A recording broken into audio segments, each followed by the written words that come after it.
Nerd Rage Renegades. All right, ladies and gentlemen, joining us now on the Nerd Rage Renegades program from Luchagore Productions, we have director, co-writer, co-editor GiGi Saul Guerrero and producer, production designer Raynor Shima. How are you folks doing today? Doing awesome We're doing today. awesome. Thank you. Now, I have a question from a fan. They had to know. We said you were going to be on. GiGi, is there any connection to the Guerrero wrestling family? Yes, there is on my mom's side. Amazing. Yeah, far, far away, but yeah, there is on my mom's side. Rest in peace, Eddie. Another brother from another mother, from another uncle. Viva la raza, Eddie. Yeah, Viva la raza, yeah. always missed. It was actually really. I got to tell this story, Chief. I was actually I went to a wrestling show right after Eddie's passing, and everybody there, you know, Undertaker was there, and Randy Orton, and everybody was doing that. I'm sitting there chanting for Eddie, and Psychosis and Super Crazy actually came up and started hanging out with me at the show because I was talking about Eddie. It's pretty cool. I couldn't understand a word half of them said half the time, but cool. It's okay. It was really cool. So, start off, tell us about Luchagore. You start it off. Well, Luchagore Productions is a pretty new company, I guess. A couple years old. Basically, it's just a bunch of us from film school got together, and even though Raynor here went to I was the rival film school. The rival film school where I met up with GiGi, and basically we got together and, you know, worked on a small little project which kind of turned into a web series, and that's our first kind of true testament in working with each other with Luke and Gordon and GiGi and just the rest of the people. But it's always been us three. And then really, from there, our Luchagore team just started growing and growing. We've been working with the same. We've been grabbing people here and there every shoot we've done. So, but it's been a great success for us because, you know, we always love to treat, you know, actors and crew so well. You know, we've grown so much in the past years.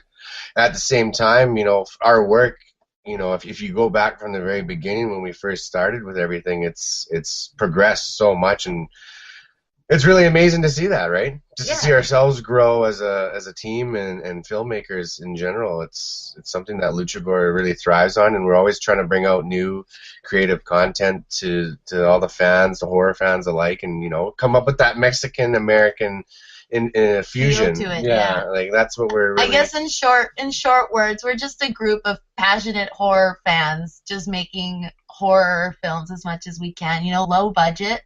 Indie shorts, but all of us have the same passion for horror. We love the gore, the babes. And the babe, blood, and gore, that was our kind of our motto. And, at the you know, start, we still like to stick to that because, you know, who doesn't like all that? And, you know, if we can throw it all in at once, you know, then we got a really good thing. Yeah. Well, from what I've seen on the website and clips and things, the stuff looks really good, man. It looks like real horror. It doesn't. That's awesome. It doesn't.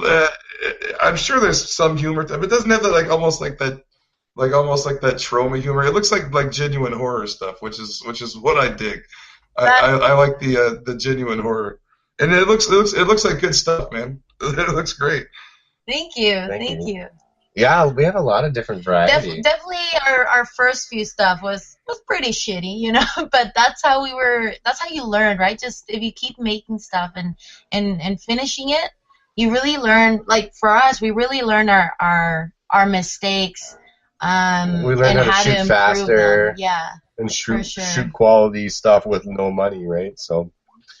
It was the big step is just, you know, obviously low budget filmmaking and trying to make it feel big budget was the biggest thing for us. Is how do we do it? How do we do it in such a short amount of time was the biggest thing for us. Definitely El Gigante was our biggest. It's still small, but it was definitely our biggest budgeted short film we've made. Okay? Yeah. Yeah. Well, I gotta say it's you know, and I'll put this out personally. Chief and I are huge horror fans. We love the horror. I mean, it doesn't matter. what it is. We love checking out the horror. I love more of like the 60s, 70s exploitation lately. You know, those type of horrors. Yeah, of course. Those are awesome. I mean, Chief, what we had, I was online yesterday, and I'm sitting there, and I'm flipping through. I'm like, what the heck? How can I watch all of Sallow on Vimeo for free? What the heck is this crap? What the heck is Sallow doing on video for free? Ban that. Most horrific movie of all time. Well, I found Sallow, Horrifying Experiments of the SS Last Days, Serbian film. I found all of Serbian film on YouTube. Did you watch the whole thing? Did you watch the uncensored version?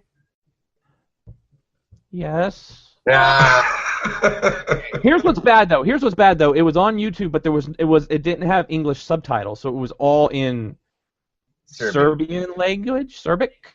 If I say it wrong, people, just sorry. So like I had no idea what anybody was saying, so I just had the imagery. That's all I had, and I watched it, and I will never watch it again. It's still a week. It is you know. You've seen it like twice, haven't you? Yeah, I have seen it. Oh, Guilty. Guilty Yeah. pleasure over here. I've never seen it. I hear it's awful. I watched it as a spectator. I couldn't get through it. I really couldn't. I showed her a scene, and she's like, tried. no. Yeah, Raynor really tried. He's like, you're gonna learn a lot. And I was like, okay. Oh God, what the fuck? Yeah. Like it was. Well, I suppose that, from a filmmaking perspective, you could learn something, but just as a general viewer, Let me put it this way: with no subtitles, not knowing what anybody was saying during the film, the first 40 minutes wasn't bad.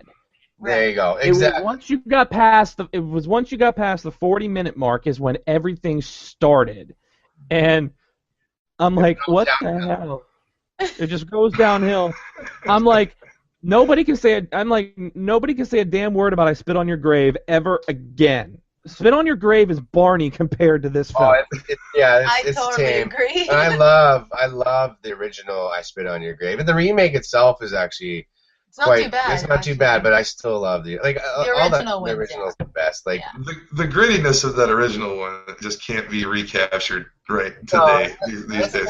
Remakes, right? Is like I don't know if you guys ever seen Straw Dogs, the original one too. I've seen Straw Dogs, yeah. Yeah, I have it around here somewhere. I have the original "I Spit on Your Grave" around here somewhere. Well, Texas Chainsaw is the same thing too. The original Texas Chainsaw looks like some psycho's home movies or something. It's basically Ed Gain's house that they just converted into a crazy. Pretty much, and I told GiGi, El Gigante really had a Texas Chainsaw feel to it when I watched it. That was the biggest feel for us. That was our inspiration for sure. Definitely, for sure. If you Morte con Carne, the novel is very Texas Chainsaw Massacre-esque like. So, but instead of crazy American family, it's a crazy Mexican family, and what's so great about it? It's amazing. I love it. That's how we fell in love with the book. Just immediately from reading it, we were like, "This is our needs style. to be a film now." Like it was awesome. So we hope the feature will be just as epic for sure. Yeah. That kind of horror really gets me because that's totally possible. That kind of shit happens because they find like houses like with skin lamps and weird shit. They find that stuff all the time. Exactly. I mean, this kind of thing could happen. There's some realistic, capabilities to it. Like I totally. think somebody probably has done it. There's even theories about like actual taquerias in Mexico, what the meat is made out of too. So I mean, it could be possible, Well, I did go to Vietnam, and I'm pretty sure I had dog. Dog tacos? Yeah. No. Or soup. dog soup? Oh, dog soup. I don't know. The meat was really weird. So. Oh, I've been to Iraq. You don't want to know what they cook. Okay. Soylent Green people. Soylent Green. Soylent Green. The secret ingredient is water. It's like I was watching Futurama, and I was watching Futurama when Bender wanted to be the Iron Chef, and it's like Chairman Koji's like, the secret ingredient is the Soylent Green. Yeah, Soylent Green. Oh, I love Futurama. That's 2 episodes, Chief. We've worked in Iron Chef. Hey, that's right. last two. That's awesome. But yeah, horror for us we love all the horror. We originally how we started talking is I had gotten Jessica Cameron on, talking about her film Truth or Dare and Mania, and then we started talking to have you on because if there's one genre I think never gets old is horror, and I love the low budget stuff because to me it's so much better than the big budget studio horror because they kind of lost their way, and if it's not a Michael Myers or Freddy Krueger, they really don't want any, or something, they really don't want anything to do with it. It's the lower budget horror that is actually the true thrills and scares, so to speak.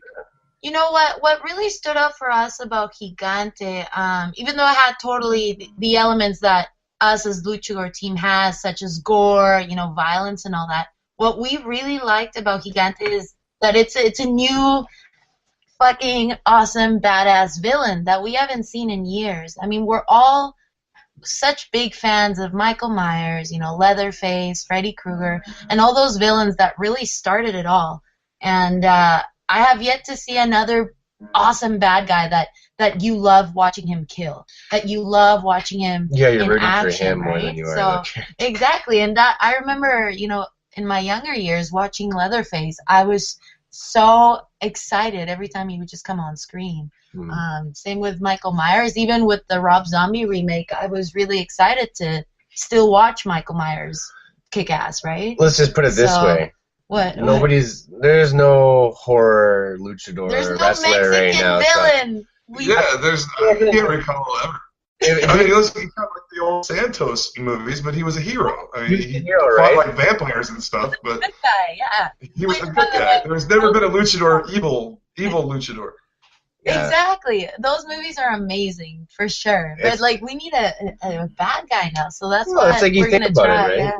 There hasn't been a really iconic villain to come out to the world in a while. I would say that, really has people going like, hopefully we can bring that, right? And, not saying it's going to get super explosive and all that stuff, but it's worth a try. It's worth a try, right? And, nobody's really seen this yet, so that's the cool thing about it is that hopefully it catches on with the rest of the world and that people can, watch it and enjoy it once we make it. So that's what we're looking forward to, is making it happen. And he has a reason to wear a mask, unlike Jason Voorhees and Michael Myers. They don't really need the mask. His profession dictates the mask. Exactly. He learned well from Ed Gaines, so. And I love how you keep bringing up Ed Gein. Chief and I were actually just talking about this yesterday. We were talking about serial killers and just whacked out nut jobs. Yeah. Nice. Yesterday, and I know, and our listeners don't know this. I'll say this: I know a lot about serial killers. I know a lot. I know a lot about Ed Gein. I didn't even know that. In fact, true story. I went with when it came out, the remake of Texas Chainsaw, right? When the remake came out, me and this dude who I was in the service with went and bought tickets to the movie, and we walked around town for a bit, and he lost his ticket. Well, when we had originally bought our tickets, I told the ticket counter girl the whole history of Ed Gein. I told her the whole history. So when we came back up, we're like, hey, he lost his ticket. She's like, you're the guy who knew so much about the serial killer. Here's another ticket for free. So Ed Gein did one good thing in his life. He got a free ticket for a guy I knew. That's awesome. I also have an Ed Gein story because I live right at the Wisconsin border. I live probably about 60 miles from Ed Gein's house. Oh my god. And I had a high school teacher who studied serial killers and was writing a book on them. He was our English teacher, and he was actually an author.